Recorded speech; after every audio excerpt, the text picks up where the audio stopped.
Alright, what's up everybody? How you doing? We got the one and the only Awilix versus Chiron. I don't get to fight Chiron at all, so this will be interesting. Early game should be vastly in our favor, and then the late game should definitely go in his favor. This is a part of that tier list series. Like, basically, one man. You're lifeless. Donated to see the gods in order from lowest on the tier list, starting from C and up, to really emphasize, why certain gods are their tier, and kind of show off my methodology with these gods. So Awilix, great example. A very, very strong early game that transitions into a decent late game, much better than that of like Ymir, say, because she actually, she can go auto attack and be reasonably relevant, as well as, just like pen and heavy damage basis with things like transcendence and things. Physical gods, physical melee gods have just a little bit of an edge on magical melees, especially guardians like Ymir. You don't really find any other magical melees, right, except for like Aokwang and Freya, who are kind of the exceptions. So yeah, magical melee generally means that they're a guardian, other than those exceptional cases. So that kind of speaks for itself as to why those gods aren't as potent. But assassins such as Awilix generally all have that rule of thumb where they start off very strong, have a very great mid-game. If they snowball, they can kind of take a game from there. But if not, they're looking at a pretty rough late.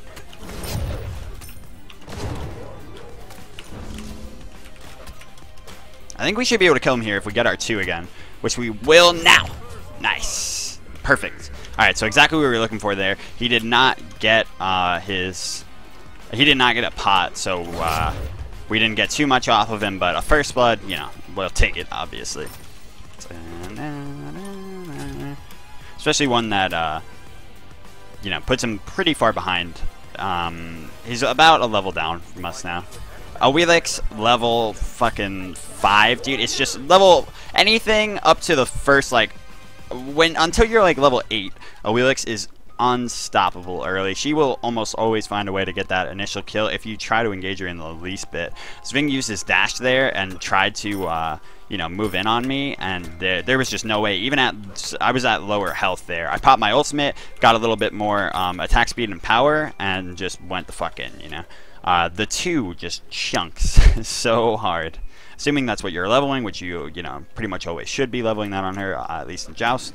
It's so much burst damage, and it will turn the fight even when it does not look like it's in your favor. So first blood secured, as I thought it would be, right? Same as like a Ymir. Generally, you can expect the first blood to go your way, but the problem with Joust right now is that first blood doesn't really mean anything. While it's gonna give me a nice lead and give me the potential to snowball and try to take advantage of this position. Yeah, exactly. Early, I forgot to put on D&D, but early game Awilix is actually pretty OP. It's like comparable to a late game Chronos if you think about it, because it's quite unstoppable. The only difference, of course, being that late game doesn't mean shit in Joust versus our early game doesn't mean shit in Joust versus late game, because late game is when you can actually end the game. So any lead that you can accumulate here is generally going to be moot. And that's the real problem or one of the real problems facing Jousts. What's up, Skyward Strike? How you doing, dude? This is gonna be Aloy, my girlfriend. Bum, bum, bum, bum. As long as all goes according to plan. She just did really well on her LSAT. Scored a 165, which is within the it's called the 91st percentile. So she did amazingly. I want to highlight that, so I made it the title of the stream. And just show some love, obviously, and she worked so hard, so I'm just so glad that that things went better than she planned. She thought she did terribly, and then the score came in and she was like crying. It's really nice. So do I level my ult here is a question. The answer, I have no idea.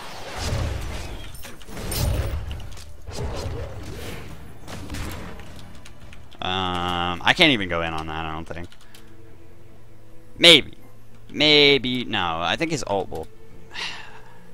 I don't want to try that. No, I can't.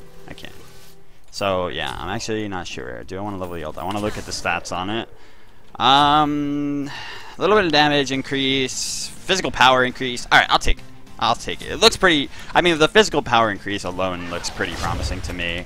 Generally, that's how I end up using it because it's very hard to secure that ultimate in Joust, right? Because generally, you know where the Awilix is. You can't give much surprise in Joust, so yeah, it's very, very difficult to confirm a knockup. Well, you bitch. Except now, of course, I can do it when I don't need it.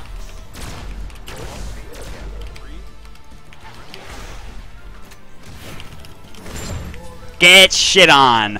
That's so funny. I was in the cripple, and everybody that watches this is probably like, yo, Chiron has a 2 on his cripple. Why could he use his 2 there? That ability does not cripple until it explodes. So I was still able to use my 2. Even I thought I was dead. I was like, yo, fuck, man. I'm rip-a-ronies. And then I realized, yo, yeah. Yeah. So we were able to actually avoid the damage by immuning it with that 2, and furthermore, get out of use the ability because we weren't crippled yet. So hype.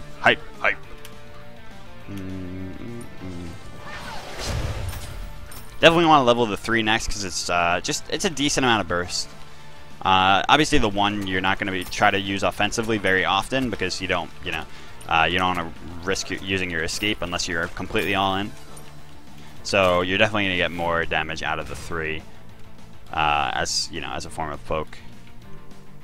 Now I'm up a fair bit here. It's pretty nice, but let's see if we can actually make anything out of it. And that's if not, it's kind of goes to show. Obviously, an individual matchup can't be the determiner for why a god is not good. I could be bad with Awilix. He could be terrible with Chiron, and I could win this free. Or I can be good with Awilix and he'd be terrible, or vice versa. Sometimes other factors happen. Maybe, I missed something crucial and, he gets something off of it, vice versa, stuff like that. So, but more than not, it's to provide commentary on why exactly these gods are ranked the way they are. Chiron is ranked S because while he doesn't have an attack speed steroid, I think he's about bottom of S. Honestly, I was debating putting him in A+, because he's just like, he's lacking what a lot of other ADCs have in terms of late game power.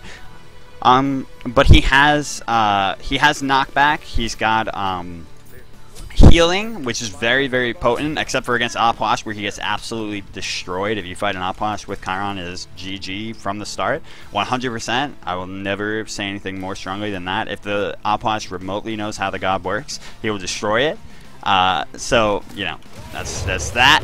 But he generally has great matchups against any melee, any mage, just in that he's he is an ADC. So he's kind of like the reason that I'd say he's a little bit better than someone like Neith is because he's got the innate healing on his passive rather than just on one move. He's got the cleanse on his 1, which can help him with high CC. Holy shit! Supports by the $50 donation. So you can buy me and yourself a beer at SWC. Hey, I can't wait to meet up, dude. Do it. Thank you so much for the $50. I love you. You guys are absolutely amazing and one of my favorite influences in this community. Thank you guys. Even though you are elusive, I want to know everybody involved, and yet nobody wants anybody to know anything for some reason. But thank you guys for being so generous always and for being so amazing. Thank you so much. Let's see if we can catch him here with our 3.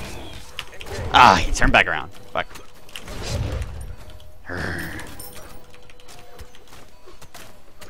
You do anything?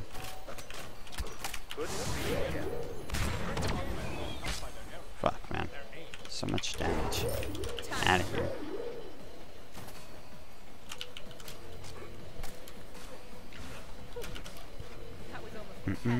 Thank you guys. I can't thank you enough. $50, that's insane. I don't know how much beer we having, but I am not a drinking man either, so you're gonna be disappointed. Oh, the 2's gonna. Oh, nope. The ult. Go with either one, buddy. Either one.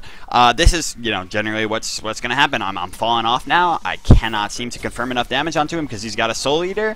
He's got Iqbal, so it's turning the initiations or the engagements in his favor, and this is, yeah, where it all falls apart for an assassin versus an ADC.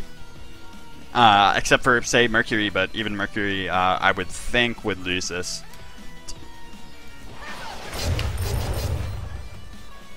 I still have a slight lead. Gotta, you know, utilize that and try to find a good engagement, but gonna be quite difficult. Yeah, and that's another thing, right, which I really wasn't highlighting yet. I wanted to wait until, you know, it actually came out to show it. His ult is insanely strong. Even though it's, you know, more of a team fight ult, or more of thought as a team fight ult, it has incredible viability in 1v1 just because it's so, like, you know, it's 3 basically raw beams in range, not in power, but the range is like a raw beam. And it does so much damage if you hit all 3 of them, which you can kind of easily do in Joust. You know, your target is generally, you know, going to be pretty easy to lock down with that, especially if you slow them first. Yeah, man, he is very, very potent in a 1v1 scenario. And don't forget, having the mark on them, having his passive with his 2 on them, also gives him room to, I believe it gives a certain percentage of physical power reduction or mitigation, or not mitigation, obviously, but it gives either a reduction to you or increased pen for him. I forget which it was, but yeah. How does Awilix's ult work? Basically, if you use it while they're in the air, whether jumping or knocked up from your ability, it will pull them toward you, doing about, you know, 200 damage at starting rank, up to 400 damage at max rank, plus the you know, plus whatever physical power scaling it has. The other cool thing about it, though, is that it, no matter what, it gives you an attack speed increase and a power spike. So it gives you a lot of physical power and gives you a lot of attack speed. The poor thing about this is it's very good for what's it called, sieging, or not sieging, but for committing to towers in this mode.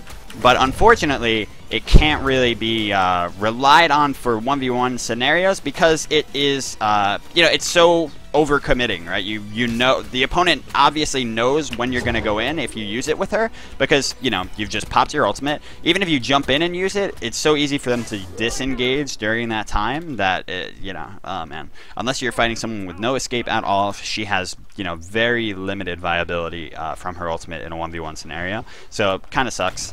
Unless, you know, they've already used their engage or whatever.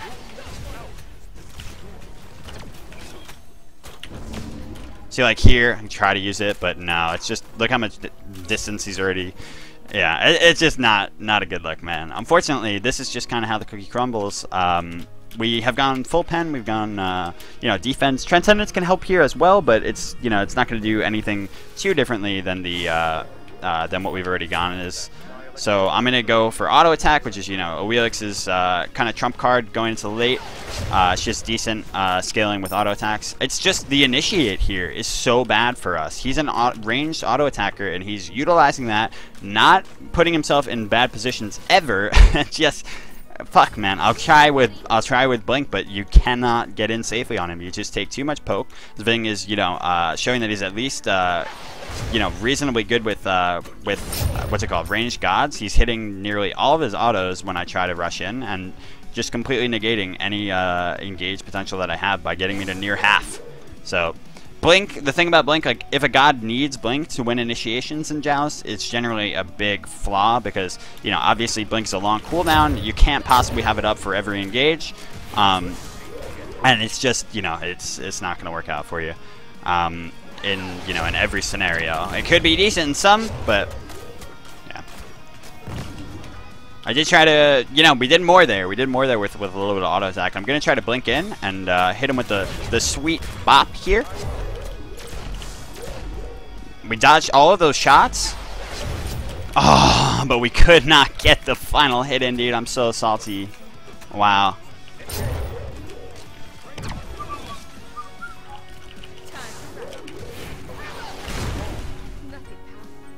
Wow. Sad fucking day, dude.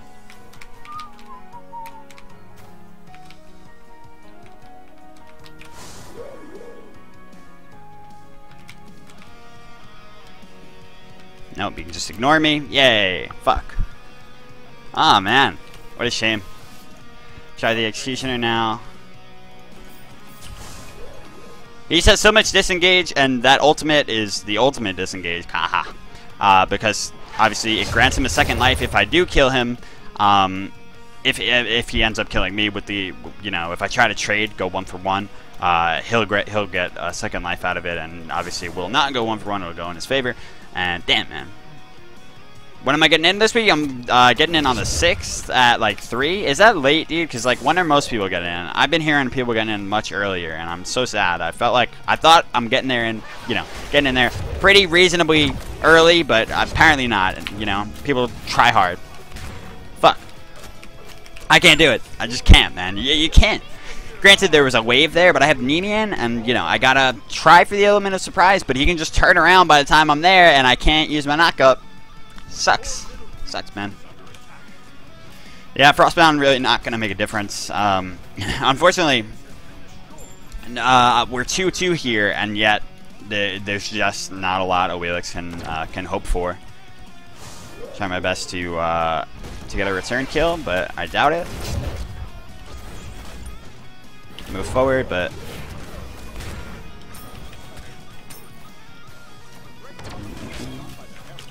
No.